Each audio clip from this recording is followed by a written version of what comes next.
Schorsch und seine wilde romantische Pfalz. Hallo und herzlich willkommen. Also jetzt gibt es die Aufklärung zum Rätsel von der Pelzer Wetter, wo ich ja gerade vor einer Stunde gemacht habe. Da, heute sitze ich noch da, habe ein bisschen weiter gegessen, ein bisschen weiter getrunken, also mache ich gleich die Aufklärung. So, was ist ein Papierdud? Ein Papierdud, das hat man jeden Tag, und zwar sind das die Tüten, die man kriegt, wo man jetzt ja zum Beispiel zum Bäcker geht oder zum Metzger geht und da ist was eingepackt. Das ist ein Papierdud, ganz einfach.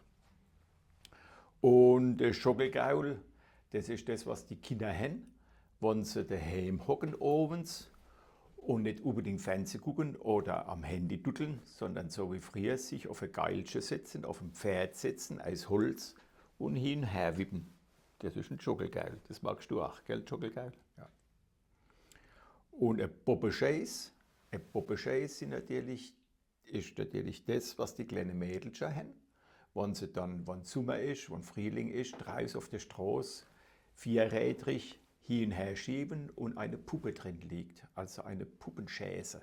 Wir waren ja französisch gewesen, wir haben viel französische Wörter, also die Chaise ist bei uns eine Chaise. Früher hat man auch gesagt zu dem Pferdekutsche-Chaise und das ist jetzt eine Puppenchaise, also für eine Puppe hin und her zu kutschieren.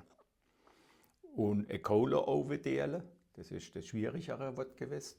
Wenn ihr noch daheim einen Kohleofen habt oder ihr habt so einen also einen Holzkamin und früher hat man Kohle holen gegangen, also Kohle holen gegangen und da hat man halt natürlich einen Kohleofen gehabt und da hat man das Diele, um das aufzumachen, das Kohleofendiele genannt. Das war das Kohleofendiele, um letztendlich heizen zu können. Ja. Und war noch irgendetwas, die Horige. Die Horige ist ganz was Besonderes.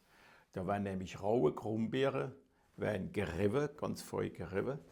Und da kommt Mehl dazu und ein bisschen Muskatnuss dazu und ein Ei dazu. Manche machen auch eine halbe gekochte Krummbeere noch dazu. Also Horige sind eigentlich ohne gekochte, also richtig Horige.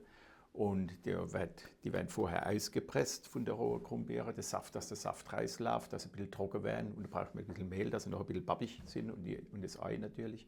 Und dann macht man quasi einen Knödel draus. Und den tut man dann in siedendes Wasser mit Salz. Und dann kann man wenn sie schwimmen, sind sie fertig, dann kann man die essen zu einem Gulasch, zu Wild, zu einer Sauce generell. Man kann sie auch in eine Suppe neu machen, das geht auch, das mache ich eigentlich ganz gern. Einfach nur eine Gemüsesuppe und ein Horige neu gelegt. Ne? Also Horige Knädel, was zu essen. Zu allem. Vor allem zu Horige passt natürlich auch immer gutes Gläsel Wein dazu. Und wenn jetzt etwas geraten hast und hast gewonnen, herzlichen Glückwunsch an den Gewinner. Wir schicken dir dann ein tolles Paket mit Wein und mit Essig. Bis zum nächsten Mal, Schorsch und seine wildromantische Pfalz. Servus, tschüss, alles Gute.